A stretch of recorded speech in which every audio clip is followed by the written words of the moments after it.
If you are still pricing your offers based on what you think your audience can afford, then we need to talk. Now, here is something that most business coaches are not going to tell you. You are not just anchoring your price into pricing psychology or pulling something out of thin air to name your price.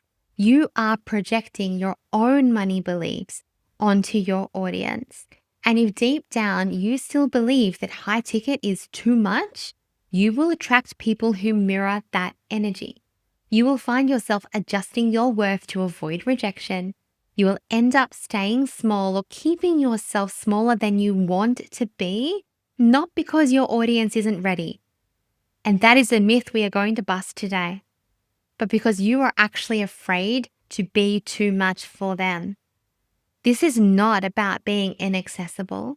It is actually about being honest about what it takes to deliver your work with integrity, honest about the energy that it costs you to undercharge. And we're going to dive into that today as well.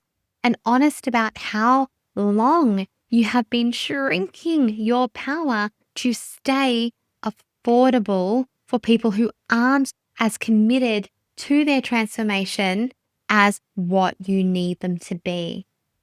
So let's talk about what is really going on when you say, my audience cannot afford it.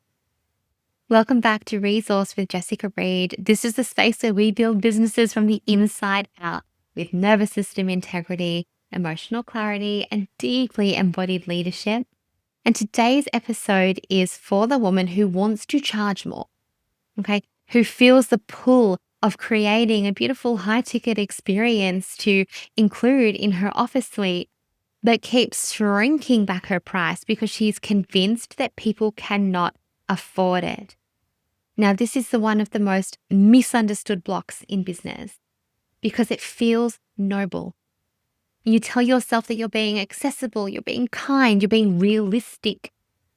Who's heard that one recently? I'm just being realistic about what the pricing, about what the economy is doing. I'm just being realistic. But what's actually happening is you are making pricing decisions from fear, not from alignment, from your own beliefs around money. And until you get really honest about the money beliefs that you are still carrying, and maybe you've already done some work, amazing, that's gotten you to this baseline, let's dig even deeper, then you are going to be designing your business around the capacity of the people that you are actually afraid to outgrow. Oh, I felt that in my whole body. The people that you are afraid to outgrow. So let's chat about pricing based on what your audience can afford and how I don't believe that's actually a strategy. I believe that's self-protection. Let's name this really clearly for what it is. When you say they can't afford it, people are struggling right now, I need to be accessible, it sounds like empathy, but often it is actually avoidance. Avoidance of feeling rejected, of being misunderstood, of taking up too much space, avoidance of confronting your own scarcity stories. Here is what is really happening. Your nervous system doesn't feel safe with high ticket energy. So instead of holding that discomfort, you project it onto your audience. You unconsciously look for proof that no one will pay. You focus on the few people who ghost you. You focus on the one person who says you are too expensive, or the family member who goes, oh my gosh, how do you charge that price? I've been there. My goodness, you can't let your money beliefs or other people's money beliefs project into your pricing decisions, because that's when you're making them based on fear of being too much, fear of being rejected, all the fears. You're not basing it on your value or on the transformation. And so you end up calling people in who aren't ready. Or they're as ready as you are prepared to take them, and you're not prepared to take them into that next level readiness because you have decided that you can't charge for that. Because you are still unsure on some level if you are ready. So let's have a look at 3 signs now that you are projecting your own money belief. 3 clear signs that this pattern is playing out in your business. So, number one, you might feel resentful even when people buy. Because if you're undercharging, so maybe you've got this moment where you're going, yes, I got a new client, new person in my program, but you're undercharging and you're over delivering. And so now you've got all of this excess to give. You've got no boundaries on your Voxer container, no boundaries in your Slack space. People are pulling from you every minute, it feels. And deep down, you know it's not sustainable, but hey, you charged for it, right? And so when it comes time then to raise your prices, you're shrinking. You justify staying where you are because you need to stay accessible. But the truth is, you're actually afraid to lose the validation. The second thing, then, the way that it can play out in your business is that you avoid actually talking about your pricing publicly.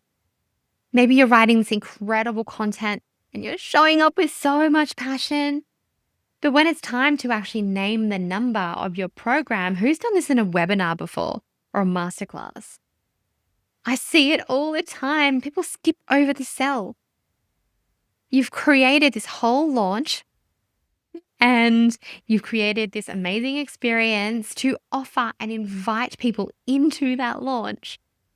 And then it comes time to talk about their investment and you say the price really quickly and you skip over it and you just move on. Nobody buys and you think your launch is a failure. So you just didn't actually extend an invitation with a confidence in what you're charging. And some people will believe it's too expensive or they can't afford it, and that's okay. That's not a personal attack on you. That's not a personal reflection of your services or a sign to say that you need to go and rework all of your pricing. No. You are afraid that someone will call it too much, but what you're really fearing is that you will feel like you are too much or unworthy of charging that. Now, if that resonates with you, I have a brand new program on pricing energetics, money mindset, and receiving, and it will help you deal with exactly that. It is called She Holds Wealth, and you can dive into that instantly. Okay, there is a link below. It's a 14-day audio program with really beautiful integration practices every day. So you're not just learning something, you're actually integrating it into every part of your being. Now, the third way this can show up in your business is that you keep creating lower ticket offers for your audience. So you say. So you're telling you're telling yourself that people cannot afford your premium offer. So you build another offer, you build another offer until you've fragmented your energy. It's leaking everywhere, completely confused your brand. I know this from experience too. And still, your dream clients aren't converting. That is because you're not calling them in. You, again, are pricing for the people that you are afraid to outgrow, most of whom are not working with you anyway because their money mindset beliefs don't allow them to invest themselves in that $37 a month experience. So I'd love to know how many of those are landing for you. Feels like this is a bit of a truth bomb episode. I don't know if you're watching me for listening, but if you're watching on YouTube, I'm like, my arms are going everywhere with this. I just want you to hear this. Recognize the patterns. It's time to break it because your pricing doesn't need to be palatable, it needs to be precise. You are not here to be palatable. You are here to be powerful. You're here to price from clarity, not from fear, and to attract clients who are resourced enough to actually meet you and do the work, not just admire you. Someone telling you that what you do or your content is inspirational is not going to lead to this. The person who says that you activated something in them and they're ready to do the work, that's the person who you are charging for. This piece here is important as well. Emotional congruence matters. You cannot expect your audience to feel grounded in your pricing if your body still flinches when someone else names theirs. And I say that with love and because I've lived it. And I'm not saying go out and invest in a $5,000 program because you want to charge $5,000. That's not what I'm saying. But if you want people to invest in you to see that transformation, to stretch themselves for your work, where are you stretching yourself in terms of your investment in your own growth? You're telling yourself it's too expensive. I can't afford it. Now is not the time. There are reframes around this. Around you prioritize what you are investing in yourself. There are things that are not priorities in this moment. But for you to be showing up and telling yourself all of the time that something is too expensive, you can't afford it, even though you know that the return could be exponential. This is not about forcing yourself into high ticket mentorship, as I just said, but it is about being honest with yourself. Where are you expecting others to embody what you haven't fully claimed yet? Because the beliefs that you hold about your own spending, they are going to reflect in the energy that you bring to your selling. And that is not shame, that is just a mirror. You get to shift that. Go and start in She Holds Wealth. Go and start there and then get into the Ascension Academy waitlist. Okay. You are going to absolutely transform. She Holds Wealth will start that for you. You get to shift it now. You get to stop projecting your uncertainty onto your audience and start aligning your internal and external words so that your pricing and your messaging and your identity, they all move in the same direction. And this is what we call emotional congruence. And it's what makes your business feel magnetic. It's what makes you magnetic and clean and safe, energetically safe to buy from without you having to convince anyone or stretch into that desperation energy. Had a conversation in my mastermind. It was a few months ago now, but it was someone trying to price their offer. And she said the price and she goes, I'm just worried it's a bit expensive. And I said, at whose standard? And so, for the mums who can't afford it. Okay, but are they your audience? Are they your ideal client? Or is that your belief that is too expensive? Because the program that you've described to me, I have paid something very similar for at 3 times that price. And because it impacted my health and well-being, I didn't think it was expensive. I saw value in it. You get to determine what's expensive. I had a conversation with someone, a family member, not too long ago, who was looking at something for their son. And they were saying, it's a $10,000 thing. And okay, I'm not judging whether someone has that kind of money just there to hand over to something. But the response was, it's too expensive. Now, this was a medical thing that actually was going to make lifelong impact, make this child's life easier, make their home life easier. This was going to literally have life-changing medical impact. So the word I would have chosen to use would not have been expensive around that. I would have started to look at it and go, okay, is this a priority for me right now? Actually, it is. I need to find a way. And then we move out of the focus on this is expensive and I can't afford it and I can't pay for it now into a focus of I'm going to make this happen. And how are we going to be able to do this? How do we make this happen? Because it is a priority. To some people, $10,000 is expensive. To some people, $100,000 is expensive. To some people, $1 million is expensive. It is all relative to what you think is big.